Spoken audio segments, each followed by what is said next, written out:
हाँ जी दोस्तों नमस्कार। स्टडी हंगर्स पर आपका बहुत-बहुत स्वागत है। आशा करता हूँ आप सभी बहुत अच्छे होंगे और अपनी तैयारी को एक नई दिशा दे रहे होंगे। साथियों अगर आप हमारे चैनल पर नए हैं तो चैनल को सब्सक्राइब ज़रूर करें और जो भी साथी शिक्षक भर्ती चयन परीक्षा की तैयारी कर रहे हैं उनके साथ चैनल को शेयर भी करें।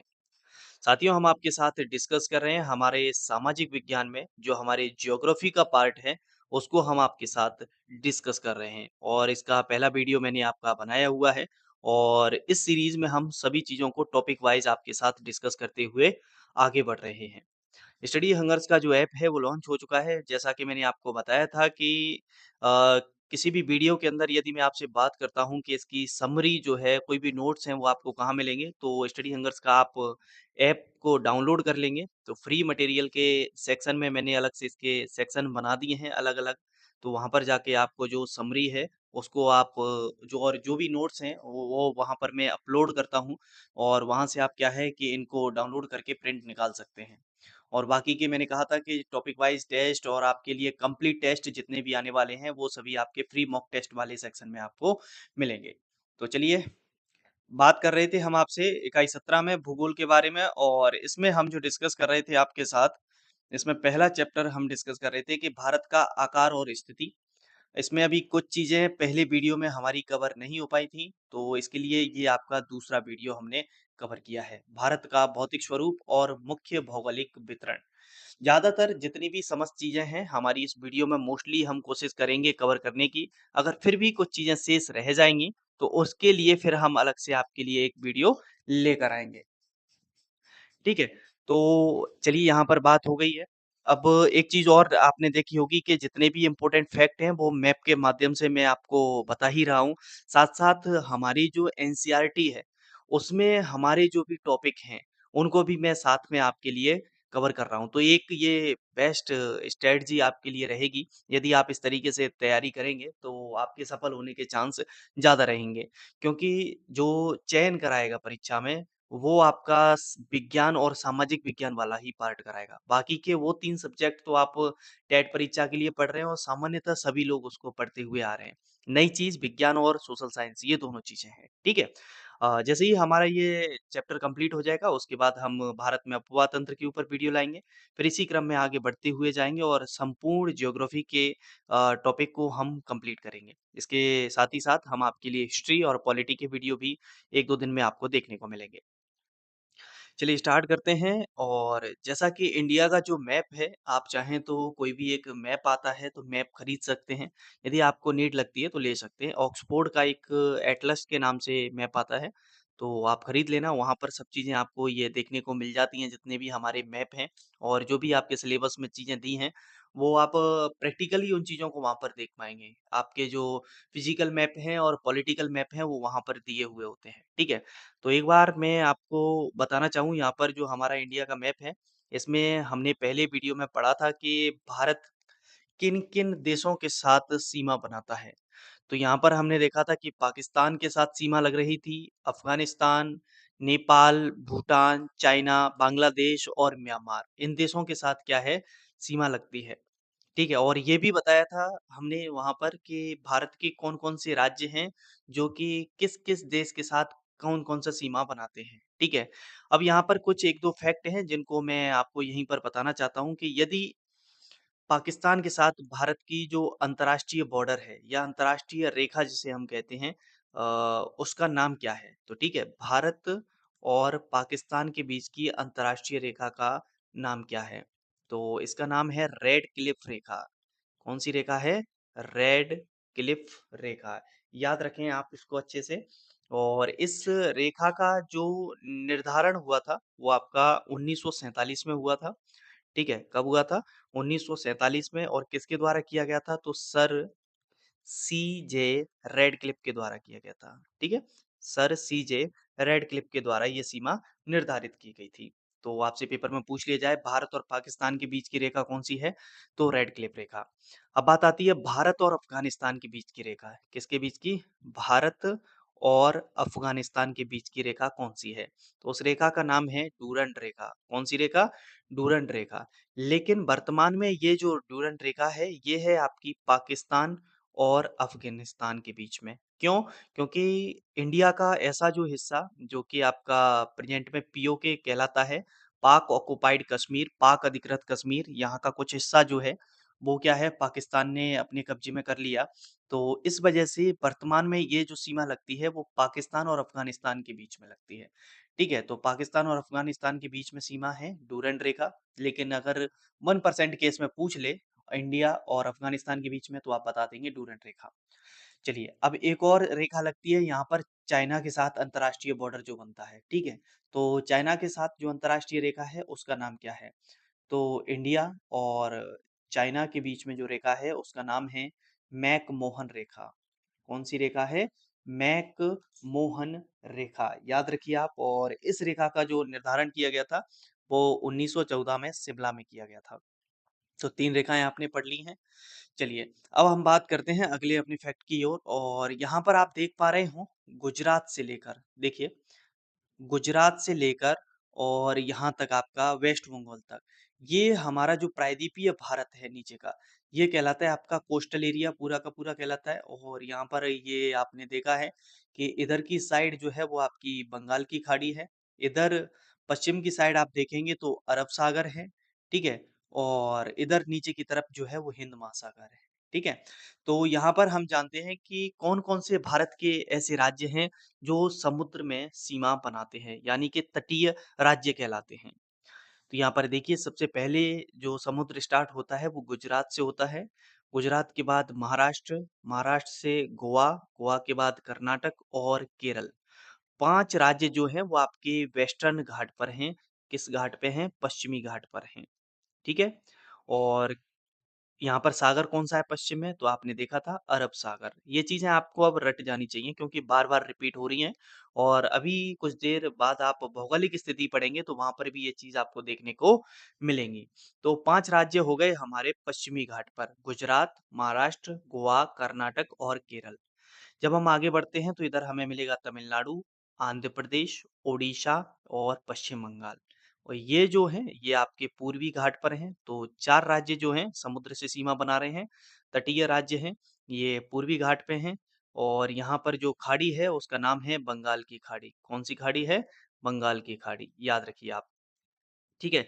तो आपसे पेपर में पूछा जा सकता है कि भारत के कितने राज्य मतलब ऐसे भारत के तटीय राज्य बताइए कितने हैं? तो आप बता देंगे कि भारत के जो तटीय राज्य हैं यानी कि तट रेखा से जो लगे हुए हैं, उन राज्यों की संख्या है 9 राज्य हैं। अब एक क्वेश्चन ऐसे भी पूछा जा सकता है कि किस राज्य की जो तटीय सीमा है, तटरेखा जो है वो किस राज्य की सबसे ज़्यादा लंबी है?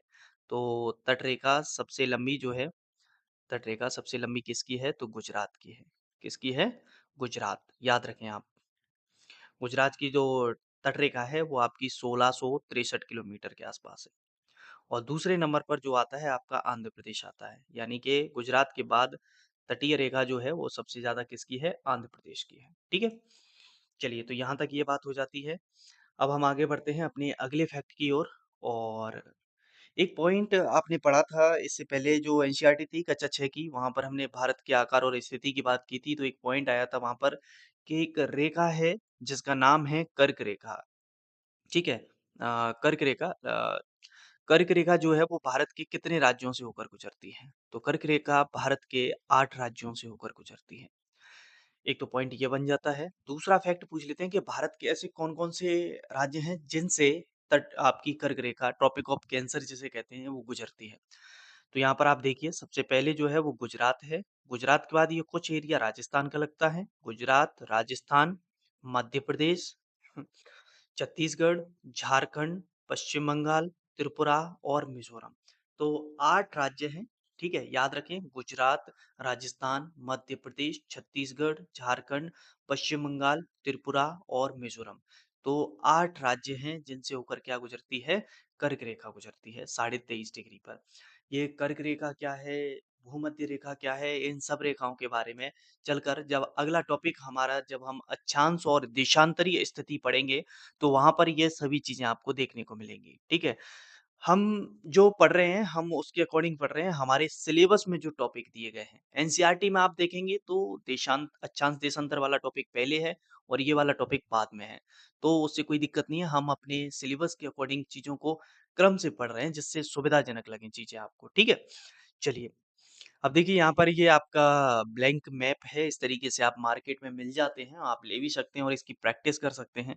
तो यहाँ पर आपसे पूछ लेगा कि पश्चिमी घाट पर कौन-कौन से राज्य हैं, आप बता देंगे जो समुद्र से सीमा बनाते हैं, तो आप तुरंत बता देंगे गुजरात, महाराष्ट्र, गोवा, कर्नाटक और केरल, ठीक है? जो मानसून है, मानसून कहाँ से एंट्री लेता है? भारत में जो मानसून एंट्री लेता है वो केरल से ही एंट्री लेता है। ये जब आपको जलवायु और मानसून पढ़ाया जाएगा तो वहाँ पर हम आपके साथ चर्चा करेंगे। और पूर्वी घाट के जो राज्य थे वो कौन-कौन से राज्य हैं आपके? गुजरात हो गया, महाराष्ट्र हो गया, गोवा हो गया, कर्नाटक, केरल। अब यहाँ से चलेंगे तमिलनाडु, तमिलनाडु, आंध्र प्रदेश, उड़ीसा और ये आ जाएगा आपका वेस्ट बंगाल। ये उड़ीसा इधर है, ठीक है? तो इस तरीके से आप प्रैक्टिस कर सकते हैं। बीचों-बीच हृदय प्रदेश आप देख पा रहे हैं मध्य प्रदेश। एक वीडियो और लाएँगे जिसमें हम आपको हमारे में दिया है अलग से मानचित्र, वहाँ पर मैं भारत के जितने भी 28 राज्य हैं और 8 केंद्र शासित प्रदेश हैं, इनको आपको बताएँगे। तो आप आँख बंद करके, ठीक है? आँख बंद करके भी आप बता पाएँगे कि भारत का कौन-सा राज्य कहाँ पर स्थित है, किस राज्य से कौन से राज्य की सीमा लगती है।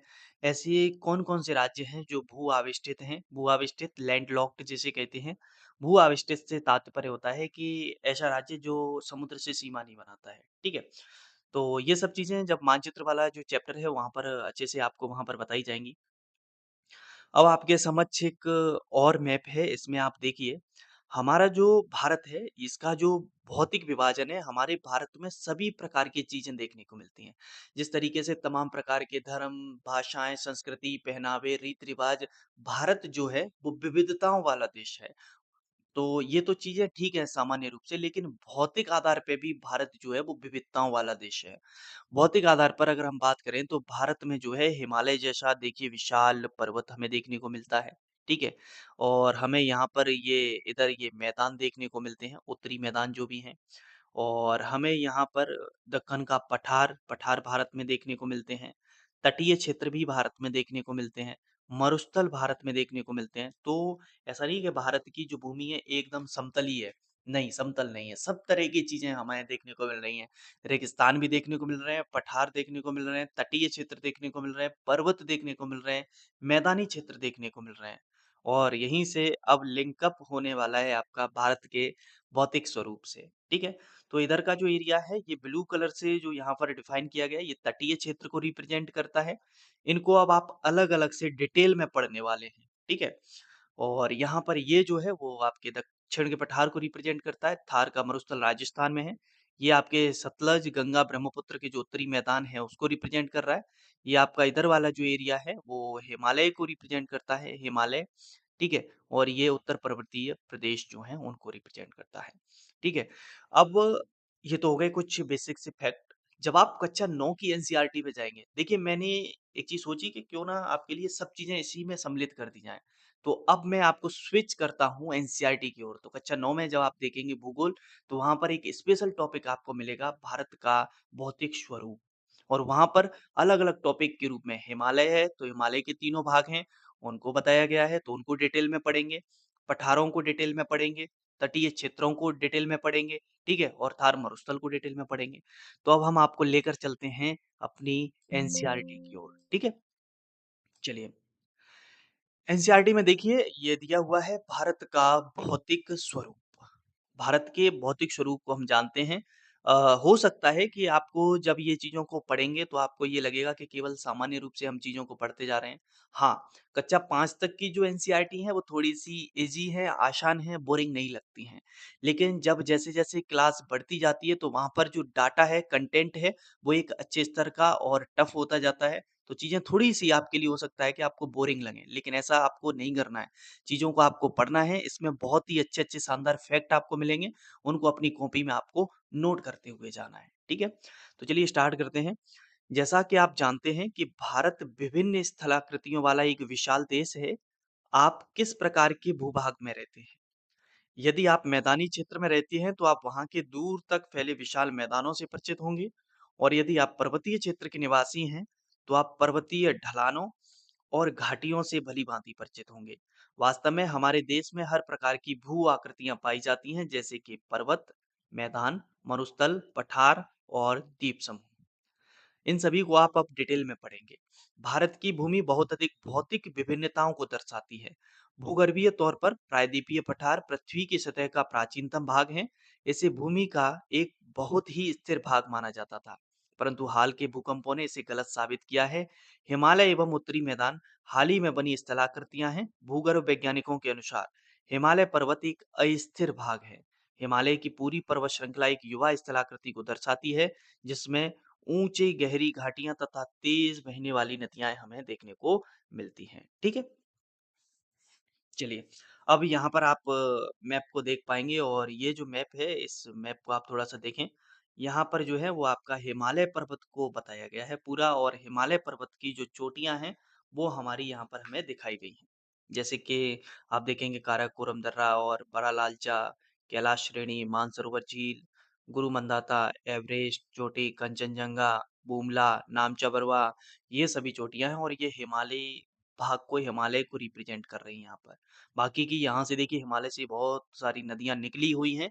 जब आप अपवाह तंत्र अगला जो टॉपिक है हमारा नदियों का वहाँ पढ़ेंगे तो आप देख पाएँगे कि कौन-सी नदियाँ हैं जो अरब सागर में गिरती हैं, कौन-सी नदियाँ बंगाल की खाड़ी में गिरती हैं, कौन-सी नदियों से किस डेल्टा का निर्माण होता है, कौन-सी नदियाँ हैं जो द्वीप समूह का निर्माण करती हैं, सब चीज़ें आप देखेंगे यहाँ पर। आगे बढ़ते हैं और टॉपिक उठाते हैं अपने। तो मुख्य भौगोलिक वितरण जो है उसको जानते हैं। तो मुख्य भौगोलिक वितरण क्या-क्या है? तो भारत की भौगोलिक आकृतियों को निम्नलिखित वर्गों में विभाजित किया जा सकता है। पहला है हिमालय पर्वत श्रृंखला, उत्तरी मैदान, प्रायद्वीपीय पठार, भारतीय मरुस्थल, तटीय मैदान और द्वीप समूह। ठीक है? चलिए तो अब एक-एक करके इनको डिटेल में पढ़ते हैं। तो सबसे पहले हम पढ़ते हैं किसके बारे में? हिमालय पर्वत के बारे में। ओके? हिमालय पर्वत के बारे में आप पढ़ोगे। हुँ। भारत की उत्तरी सीमा पर विस्तृत हिमालय भूगर्भीय रूप से युवा एवं बनावट के दृष्टिकोण से बलित पर्वत श्रृंखला का है। तो आपसे पूछा जा सकता है जो हिमालय है वो किस पर्वत श्रृंखला का उदाहरण है? तो बलित पर्वत श्रृंखला का उदाहरण है। ये बीच में जो मैं बताता जाऊँ आपको स्टार करता जाऊँ, आप ध्यान रखना कि ये फैक्ट हैं वो हमें विशेष रूप से नोटिस करने हैं। ये पर्वत श्रृंखलाएं पश्चिम पूर्व दिशा में सिंधु से लेकर ब्रह्मपुत्र तक फैली हुई हैं। एक बार मैं आपको दिशाओं के बारे में पुनः बता दूं तो इधर की जो दिशा है वो आपकी पूर्व है, इधर की जो दिशा है वो आपकी पश्चिम कहलाएगी, इधर उत्तर है और इधर दक्षिण है। यदि कोई भाग इधर की बात करेंगे तो ये उत्तर पूर्व कहलाएगी, इधर बात करेंगे तो ये दक्षिण पूर्व कहलाएगा और इधर ये दक्षिण पश्चिम और इधर ये उत्तर पश्चिम। तो ये आप स्थिति जैसे-जैसे इसमें क्योंकि अब दिशाओं की बात होगी, जब आप पठार पढ़ेंगे तो उसमें बार-बार दिशाएँ आएँगी, तो ये आपको पता होना चाहिए। जब आप कॉपी में ड्रॉ करके देखेंगे चीज़ों को, तो ईज़िली आपको चीज़ें समझ में आएँगी कि किस राज्य से होकर कौन-सी पर्वत श्रेणी जा रही है, कौन-सा हिमालय है, तो हिमालय कौन-कौन से एरिया को, किस-किस स्टेट को कवर कर रहा है, ये सब चीज़ें, ठीक है? हिमालय विश्व की सबसे ऊँची पर्वत श्रेणी है और एक अत्यधिक असम अवरोधों में से एक है। ये 2400 किलोमीटर की लंबाई में फैले एक अर्धवृत्त का निर्माण करती है। इसकी जो चौड़ाई है, कश्मीर में तो हमें हिमालय की चौड़ाई 400 किलोमीटर देखने को मिलती है, लेकिन जैसे-जैसे ये नीचे की तरफ बढ़ते जाते हैं, जैसे मान लीजिए यहाँ से ऐसे नीचे की तरफ, तो अरुणाचल प्रदेश में जो है वो इसकी चौड़ाई 150 किलोमीटर हो जाती है। ठीक है? पश्चिमी भाग की अपेक्षा पूर्वी भाग की ऊंचाई में अधिक विविधता पाई जाती है। अपने पूरे देशांतरीय विस्तार के साथ हिमालय को 3 भागों में बाँट सकते हैं। एनसीईआरटी के बेस पर आप बात कर रहे हैं अब। अब हिमालय को बाँटने वाले हो आप कितने भागों में? 3 भागों में। इन श्रृंखलाओं के बीच बहुत अधिक संख्या में घाटियां पाई जाती हैं और सबसे उत्तरी भाग में स्थित श्रृंखला को महान या आंतरिक हिमालय या हिमाद्री कहते हैं। ठीक है, तो सबसे उत्तरी भाग में सबसे ऊपर की लेयर कहें एक तरीके से तो उसे क्या कहोगे आप? महान हिमालय या आंतरिक हिमालय या हिमाद्री कहेंगे आप इसे। ठीक है, और यह एक सबसे अधिक सतत श्रृंखला है जिसमें 6000 मीटर की औसत ऊंचाई वाले सर्वाधिक ऊंचे शिखर हैं। इसमें हिमालय के सभी मुख्य शिखर हैं। तो हिमालय की कुछ चोटियां हैं जिनको हम पढ़ने वाले हैं, कुछ चोटियां हैं जो भारत में स्थित हैं, कुछ नेपाल में स्थित हैं। तो माउंट एवरेस्ट की बात करें तो माउंट एवरेस्ट नेपाल में है, ना कि भारत में है, जो कि विश्व की सबसे ऊंची चोटी है। 8848 मीटर इसकी ऊंचाई है। नेपाल में इसे सागरमाथा के नाम से जाना जाता है। बाकी की बात करते हैं, कंचनजंगा भारत में है और 8,598 इसकी ऊंचाई है, ये मीटर में बात हो रही है। मकालू नेपाल में है, चा 8,481, धौलागिरी 8,172। इनकी जो ऊँचाई है वो विशेष रूप से आप याद रखें और स्थिति जो है वो आपकी माउंट एवरेस्ट की विशेष रूप से पूछ लेते हैं कि माउंट एवरेस्ट किस देश में स्थित है? तो वो है तो हिमालय का ही हिस्सा, लेकिन वो नेपाल में आता है और नेपाल में उसे सागर माता कहते हैं। नंगा पर्वत भारत में है 8,126 metre, Annapurna 8,078 metre, Nanda Devi 7,817 metre, Kamet Bharat में है 7,756 मीटर, नामचा बरुआ भारत में 7,756 और गुरला मंदाता नेपाल में है 7,728। महान हिमालय के वलय की प्रकृति जो है असममित है। हिमालय के इस भाग का क्रोड ग्रेनाइट का बना हुआ है और यह श्रृंखला हमेशा बर्फ से ढकी रहती है तथा इससे बहुत सी हिमानियों का प्रवाह होता है। आजकल आप देख पा रहे होंगे यूट्यूब पर यदि आप देखते हैं, इंस्टाग्राम पर आप देखते हैं और तमाम सोशल मीडिया जितनी भी हैं, आजकल लोगों को हिमालय का मतलब एक ट्रेंड सा हो गया है हिमालय की चढ़ाई करने का, जो माउंटेनिंग का शौक रखते हैं लोग, तो ये चीज़ें आपको मोस्टली वहाँ पर देखने को मिलेंगी, है ना? तो लेकिन ये जो एरिया है वो पूरा बर्फीला एरिया है। महान हिमालय में पाई जाने वाली हिमानियों के नाम और दर्रों के नाम बच्चों के लिए यहाँ पर बात की जा रही है। अब आगे बढ़ते हैं। हिमाद्री के दक्षिण में स्थित श्रृंखला सबसे अधिक असम है एवं हिमाचल या निम्न हिमालय के नाम से जानी जाती है। मान लीजिए 3 लेयर थी आपकी जैसे 1, 2, 3 ये तो ऊपर वाली हो गई हिमालय के नाम से, ठीक है? हिमाद्री के नाम से आपने पढ़ी थी। अब इसके बाद जो नीचे की है ये दूसरे नंबर पर, इसको आप जानेंगे हिमाचल या निम्न हिमालय के नाम से, ओके? और इन श्रृंखलाओं का निर्माण जो है वो मुख्यतः अत्यधिक संपीड़ित तथा परिवर्तित शैलों से हुआ है। इसकी ऊंचाई 3700 मीटर से 4500 मीटर के बीच तथा उसकी औसत चौड़ाई 50 किलोमीटर है। जबकि पीर पंजाल श्रृंखला सबसे लंबी तथा सबसे महत्वपूर्ण श्रृंखला है। धौलाधर एवं महाभारत श्रृंखलाएं भी महत्वपूर्ण हैं। इसी श्रृंखला में कश्मीर की घाटी तथा हिमाचल के कांगड़ा एवं कुल्लू की घाटियां स्थित हैं। इस क्षेत्र को पहाड़ी नगरों के लिए जाना जाता है। हिमालय की सबसे बाहरी श्रृंखला को शिवालिक कहा जाता है। तो अब सबसे नीचे की लोअर जो श्रृंखला आ गई उसको शिवालिक कहेंगे और इनकी चौड़ाई जो है वो 10 से 50 किलोमीटर तथा ऊंचाई 900 से 1100 मीटर के बीच है। ये श्रृंखलाएं उत्तर में स्थित मुख्य हिमालय की श्रृंखलाओं से नदियों द्वारा लाई गई असंपीड़ित अवसादों से बनी हुई हैं और ये घाटियां बजरी तथा जलोढ़ की मोटी परतों से ढकी हुई हैं। निम्न हिमाचल या शिवालिक के बीच में स्थित लंबवत घाटी को दून के नाम से जाना जाता है, जैसे कि कुछ प्रसिद्ध दून हैं, देहरादून, कोटली दून और पाटली दून। तो याद रखें, दून किसे कहते हैं? निम्न हिमालय तथा शिवालिक के बीच में जो लंबवत घाटी हैं, उन्हें दून के नाम से जानते हैं। ओके?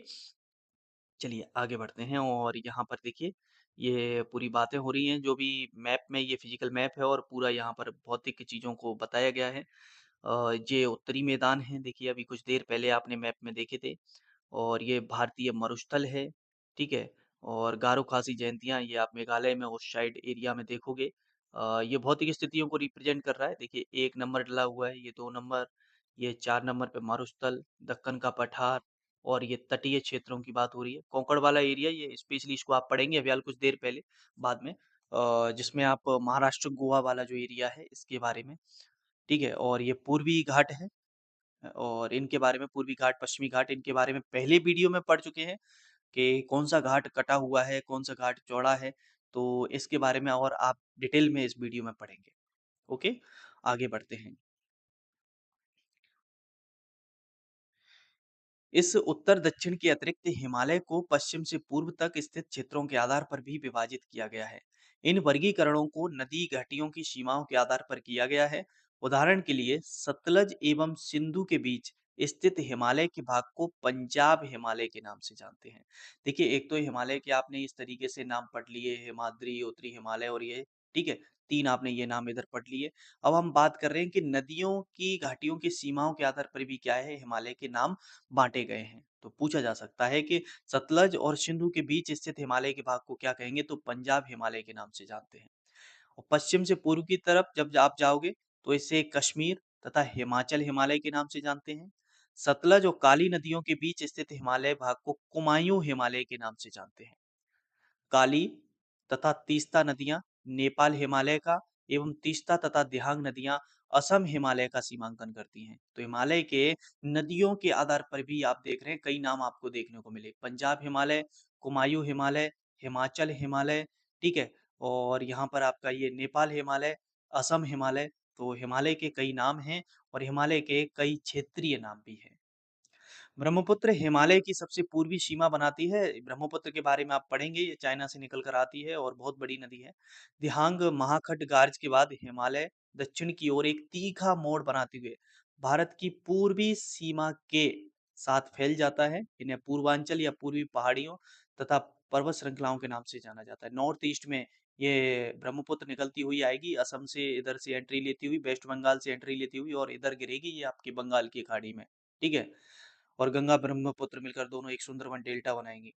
ये पहाड़ियां उत्तर पूर्व राज्यों से होकर गुजरती हैं तथा मजबूत बलुआ पत्थरों जो अपसादी शैल हैं इनसे बनी हुई हैं और ये घने जंगलों से ढकी हुई हैं तथा अधिकतर समानांतर श्रृंखलाओं एवं घाटियों के रूप में फैली हैं। पूर्वांचल में पटकाई, नागा, मिजो तथा मणिपुर पहाड़ियां शामिल हैं। ये तो आप टोटल डिटेल पढ़ चुके हो किसके बारे में? हिमालय के बारे में। हिमालय से अगर कोई फैक्ट बनता है तो इन्हीं के बीच से आपका बन जाएगा। ठीक है, अब बात आती है उत्तरी मैदानों के बारे में। आपको सभी भाग पढ़ने हैं पूरे अलग-अलग से। उत्तरी मैदान 3 प्रमुख नदी प्रणालियों जो कि सिंधु, गंगा और ब्रह्मपुत्र, इनकी सहायक नदियों से बना हुआ है। यह मैदान जलोढ़ मृदा से बना हुआ है। लाखों वर्षों में हिमालय की गिरिपात में स्थित बहुत बड़े बेसिन में जलोढ़ों का निक्षेप हुआ, जिससे इस उपजाऊ मैदान का निर्माण हुआ है। इसका जो विस्तार है वो 7 लाख वर्ग किलोमीटर क्षेत्र पे फैला है और इसकी यदि लंबाई की बात करें तो ये 2400 किलोमीटर लंबा है और 240 से 320 किलोमीटर चौड़ा है। यह सघन जनसंख्या वाला भौगोलिक क्षेत्र है और यहाँ पर क्या है कि पानी की पर्याप्त मात्रा है और अनुकूल जलवायु है। इस वजह से क्या है यहाँ पर जो उपजाऊ क्षमता है यहाँ की जमीन की वो बहुत ज़्यादा है। इस वजह से क्या है यहाँ पर जनसंख्या जो है बहुत ज़्यादा निवास करती है। चलिए आगे बढ़ते हैं। एक शब्द आ रहा है यहाँ पर दोआब और दोआब का क्या अर्थ है? तो दोआब का अर्थ है दो नदियों के बीच का भाग। दोआब दो शब्दों से मिलकर बना है, दो तथा आब अर्थात पानी। इसी प्रकार पंजाब भी दो शब्दों से मिलकर बना है। पंज का अर्थ है 5 तथा आब का अर्थ है पानी। उत्तरी मैदान को मोटे तौर पर 3 उपवर्गों में विभाजित किया गया है।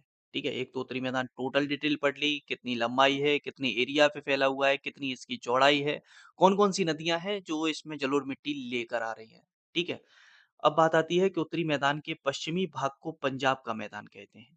सिंधु तथा इसकी सहायक नदियों के द्वारा बनाए गए इस मैदान का बहुत बड़ा भाग पाकिस्तान में स्थित है। सिंधु तथा इसकी सहायक नदियां जैसे कि झेलम, चेनाब, रावी, व्यास, सतलज हिमालय से निकलती हैं। मैदान के इस भाग में दोआबों की जो संख्या है वो बहुत अधिक है। अगला है गंगा के मैदान का विस्तार। घग्गर तथा तीस्ता नदियों के बीच है। यह उत्तरी भारत में हरियाणा, दिल्ली, उत्तर प्रदेश, बिहार, झारखंड के कुछ भाग तथा पश्चिम बंगाल में फैला हुआ है। ब्रह्मपुत्र का मैदान इसके पूर्व विशेषकर असम में स्थित है। उत्तरी मैदानों की व्याख्या सामान्यतः इसके उच्चावचों में बिना किसी विविधता वाले समतल स्थल के रूप में की जाती है, लेकिन यह क्या है, सही नहीं है। कुछ जगह पर तो क्या है ये सामान्य मैदान देखने को मिलते हैं, लेकिन कुछ जगह पर क्या है ये ऊंचे नीचे भी देखने को मिलते हैं। आकृतिक भिन्नता के आधार पर उत्तरी मैदानों को 4 भागों में विभाजित किया गया है। ऐसे पूछ लेगा आपसे कि आकृतिक आधार पर उत्तरी मैदानों को कितने भागों में विभाजित किया गया है, तो 4 भागों में। नदियां जो है पर्वतों से नीचे उतरते समय शिवालिक की ढाल पर 8 से 16 किलोमीटर की चौड़ी पट्टी में गुटका का निक्षेपण करती हैं और इसे भावर के नाम से जाना जाता है। भावर प्रदेश कहते हैं इसे, ठीक है? सभी सरिताएं इस भावर पट्टी में क्या हो जाती हैं, विलुप्त हो जाती हैं और इस पट्टी के दक्षिण में ये सरिताएं एवं नदियां पुनः निकल आती हैं एवं नम तथा दलदली क्षेत्र का निर्माण करते हैं, जिसे क्या कहते हैं, तराई क्षेत्र कहते हैं। क्योंकि जो मैदान है, ये मैदान जैसे-जैसे आप ऊपर से नीचे की ओर बढ़ते जाओगे, तो इनके क्या हैं अलग-अलग नाम रखे गए हैं। सबसे ऊपरी जो क्षेत्र है जैसे उसका नाम जो रखा गया है वो भावर रखा गया है। नीचे आओगे तराई मिलेगा आपको, खादर मिलेगा, सब चीज़ें यहाँ पर देखने को मिलेंगी। यह वन्य प्राणियों से भरा घने जंगलों का क्षेत्र था। बंटवारे के बाद पाकिस्तान से आए शरणार्थियों को कृषि योग्य भूमि उपलब्ध कराने के लिए इस जंगल को काट दिया गया। उत्तरी मैदान का सबसे विशालतम भाग पुराने जलोढ़ का बना हुआ है। वे नदियों के बाढ़ वाले मैदान के ऊपर स्थित हैं तथा वेदिका जैसी आकृति प्रदर्शित करते हैं। इस भाग को भांगर के नाम से जाना जाता है और इस क्षेत्र की मृदा में चूनेदार निक्षेप पाए जाते हैं, जिसे स्थानीय भाषा में कंकड़ कहा जाता है।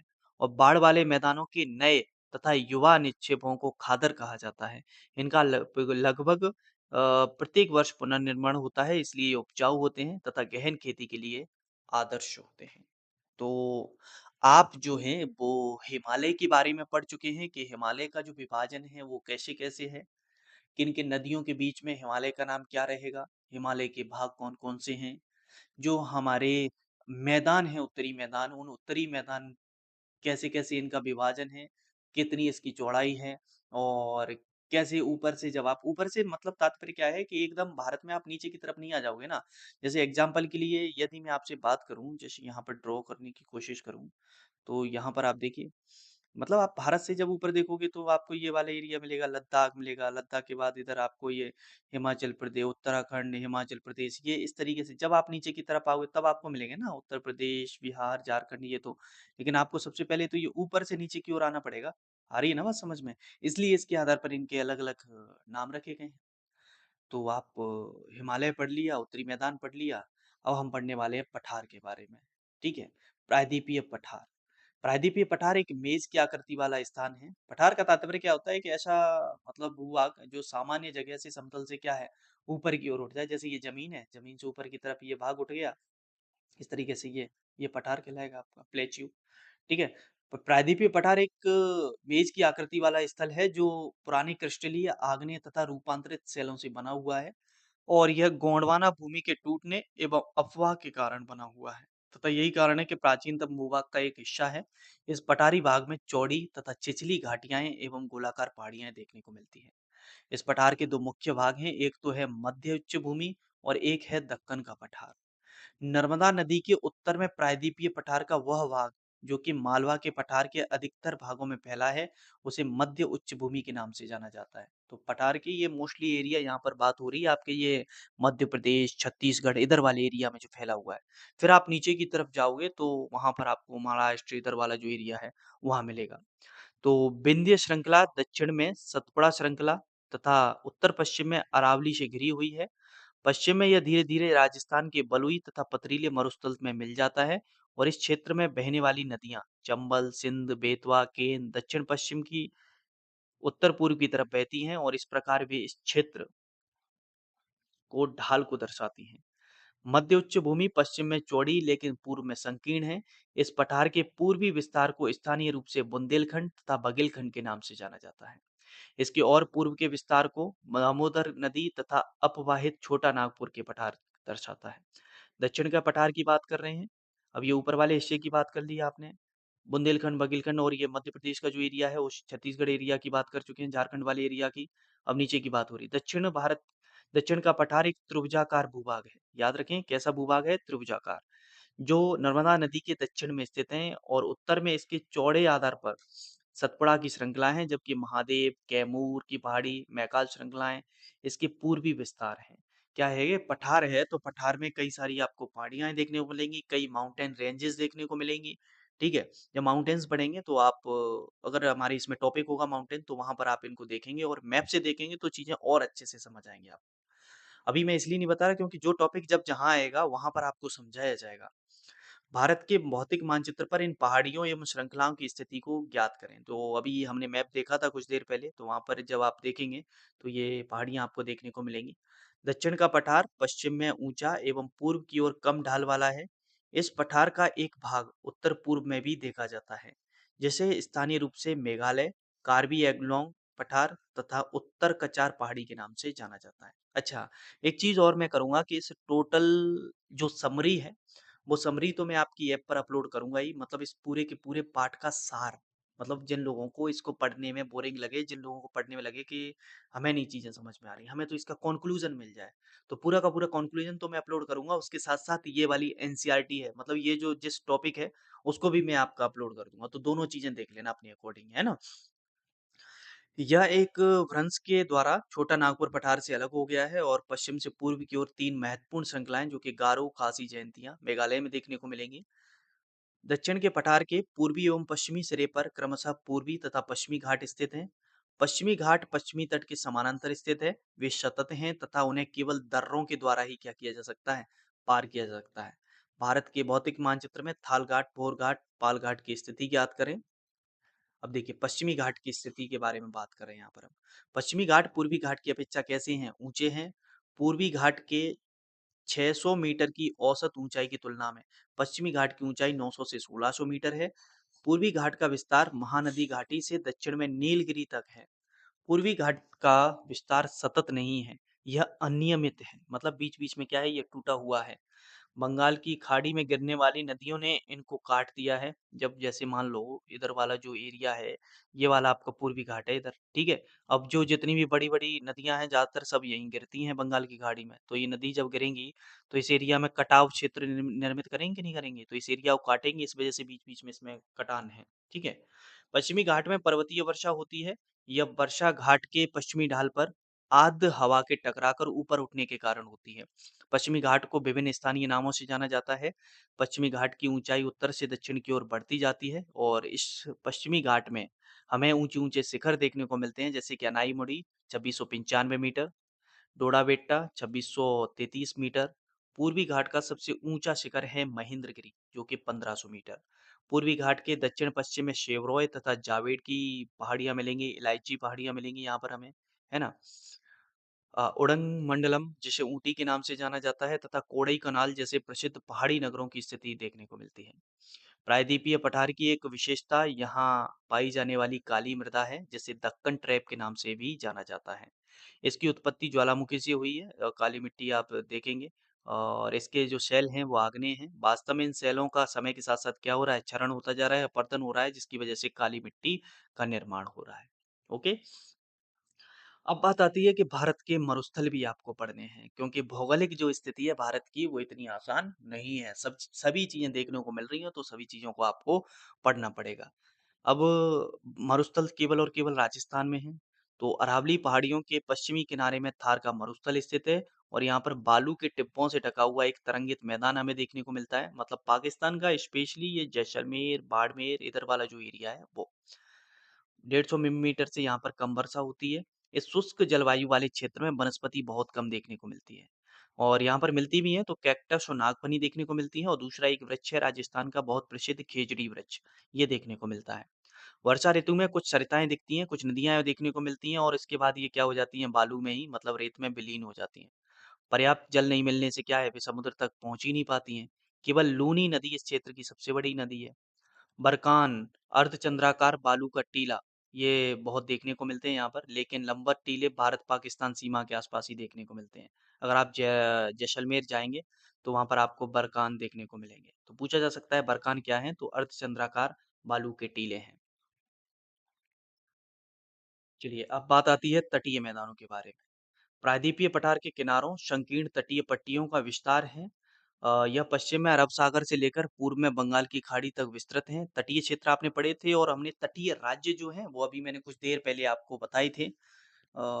कौन-कौन से राज्य हमारे तट रेखा से लगते हैं।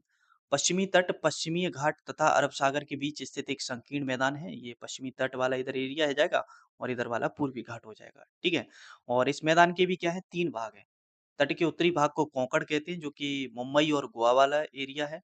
मध्य भाग को कन्नड़ मैदान कहते हैं। तो कौन-कौन से मिले थे आपको? गुजरात, महाराष्ट्र, गोवा, कर्नाटक वाले एरिया को कन्नड़ मैदान और दक्षिणी भाग जो है सबसे एकदम केरला वाला, ये मालाबार तट के नाम से जाना जाता है। बंगाल की खाड़ी के साथ-साथ विस्तृत मैदान चौड़ा एवं समतल है। उत्तरी भाग में इसे उत्तरी सरकार कहा जाता है, जबकि दक्षिणी भाग कोरोमंडल तट के नाम से जाना जाता है। बड़ी नदियाँ जैसे महानदी, गोदावरी, कृष्णा, कावेरी इसी तट पर विशाल डेल्टा का निर्माण करती हैं। और यहीं पर चिल्का झील, खारे पानी की सबसे बड़ी झील ओडिशा में, ये भी आपको देखने को मिलती है। तो ये तटीय मैदानों की स्थिति की बात की जा रही है कि जो पश्चिमी घाट है, पश्चिमी घाट को टुकड़ों में बाँटा गया है। इसके जो तट हैं, इनको क्या-क्या नाम दिए गए हैं? पूर्वी घाट है, इसके तटों को क्या नाम दिए गए हैं? ठीक है? तो पूर्वी घाट के तट हैं, जैसे आपने देखे यहाँ पर कोरोमंडल तट और उत्तरी सरकार तट। ओके?